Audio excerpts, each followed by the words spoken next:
Hello, this is because my throat and my nose are very off and I keep messing up while I'm talking, so I'm very sorry. Anyways, I'm going to be talking about the elements in astrology, so this is the first video about it. And there are going to be other videos about it, okay? I'm not just going to be talking about the fire signs, okay? Anyways, the fire signs are very extroverted, and this is like where everything starts, because fire starts off with the cardinal elements. So yeah, let's get it right into it. The fire signs, I guess, mark each age group of the zodiac signs. The first four I like to call the youthful signs. I mean, these are the signs that kind of bring life to the party, like the fire signs, but in their own way. They're not necessarily outgoing. Like Taurus and Cancer fall in this thing, will fall in this area. This area is just very surrounding orientated. These are the signs that represent, going after ambitions, sustaining shelter and, resources. Yeah. Stabilizing. That's what I mean by that. And then, surroundings, what you can learn from your surroundings. Critical skills. And then it goes to where your home actually is and what you consider home in the end.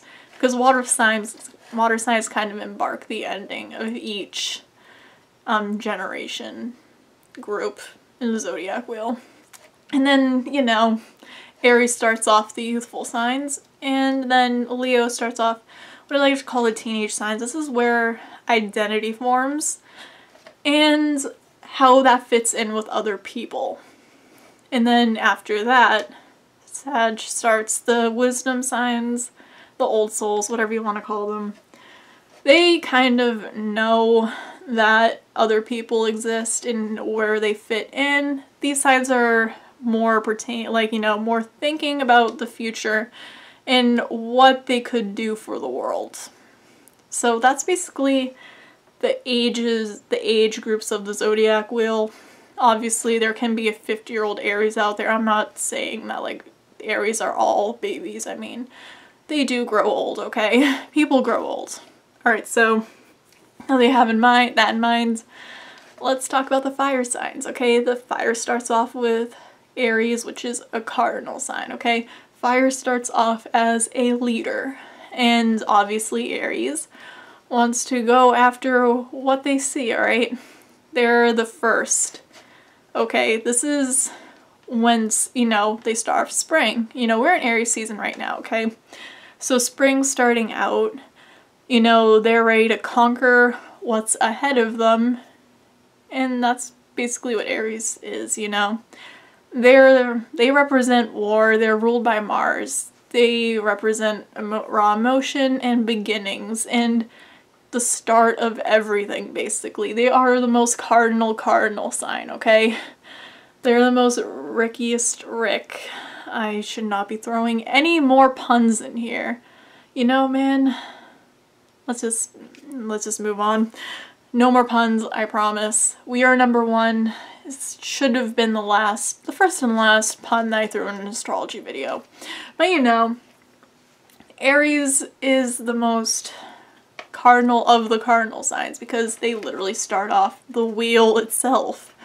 So, they start off trying to figure out their surroundings, and they are ready to move. They're ready for action. They're ready to make a name for themselves in a sense, and ready to make sure that everything is what they kind of want, okay? They aren't, Aries do develop, but this isn't the most, I don't know. The sign's basically, the sign's nature is to develop, because this is the most youthful sign, okay? They need to the sign represents going after what you want when you want it. And obviously the 11 other signs represent stabilizing whatever Aries is starting. And, keeps just adding on and on and on until, Pisces. So yeah. And you know, once Aries like figures out what they want and goes after it, identity kind of finally, you know, joins up, you know, fire kind of goes into one place and burns in one place. And that's when fire becomes fixed and becomes Leo, okay? Leo, you know, figured out what went down with the youthful generation. You know, it learned stability through Taurus. It obviously learned what they want through their trine Aries. And then obviously Gemini came in, so they know how to socialize and adapt and obviously find out critical thinking skills. But also right before them is Cancer, and Cancer really teaches you what home is. And basically who you consider family and who you would definitely fight for, basically. So, you know, Cancer is basically the end, and it really signifies who will you take on with you. And that kind of really just is a nice end to the youthful signs. And then, you know, Leo is where you shine. And you know, they take on from what Cancer like is trying to start with the teenage signs, which is basically, you know, find your group. But then with your group, you kind of find yourself and your own creativity. And that's what Leo does, you know. Leo knows what they want. You know, they went through the youthful signs. They know who they are because of what they've been through. Like, they went through the lessons of stability and learning and home and going after your desires in the world, you know. They understand emotion because, you know, Aries represents like anger and fast fleeting emotions, at least. I like to think fire and water are very emotionally intuitive when earth and air are not really that much, you know, involved with that. So obviously, you know, Leo went through Mars and the moon already, which is Cancer. And so they understand emotions because, you know, Cancer rules over emotions. They're the cardinal sign that is mostly in tune with emotions.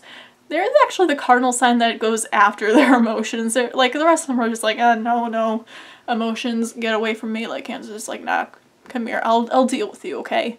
You know, Leo understands that, and they form, like, themselves over the emotions, their needs, their wants, and their group, and they know how to respond to those things, and they know how to take on the spotlight. And then obviously they go through the teenage signs, realize that there are other people other than who you're willing to be humble to, and who you can easily shine, like, you know, where you can show like your sunshiny face to, you know. After, like, you know, they go through the teenage signs, they realize that, you know, they can't exactly, you know, have the spotlight 24/7. And then, you know, after the teenage sign, Sagittarius comes in. This is when fire. You see what I mean when I'm mixing up words? Anyway, so fire, you know, loosens up a bit. This is when fire becomes mutable and kind of chills out. You know, they realize other people are around. And they're ready to travel and learn other things. That's basically how they loosen up, okay? They're ready to learn, okay? They went after what they want.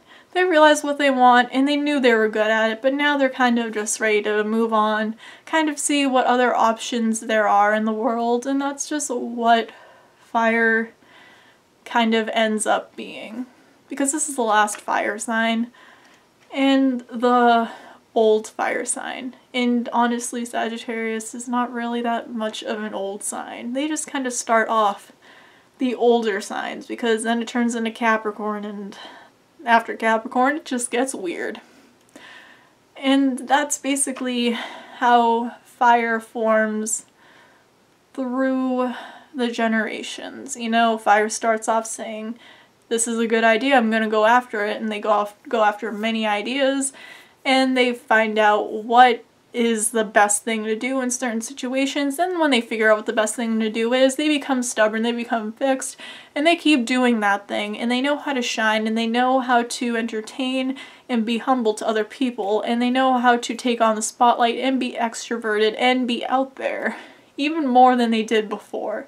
And that kind of leads them into knowing that that can't really last forever, and they're gonna need to learn something new anyways, so they go out in the world and look at all the other options and, you know, raise their bow and arrows into the air and shoot all the arrows they want and see what kind of sticks to the ceiling.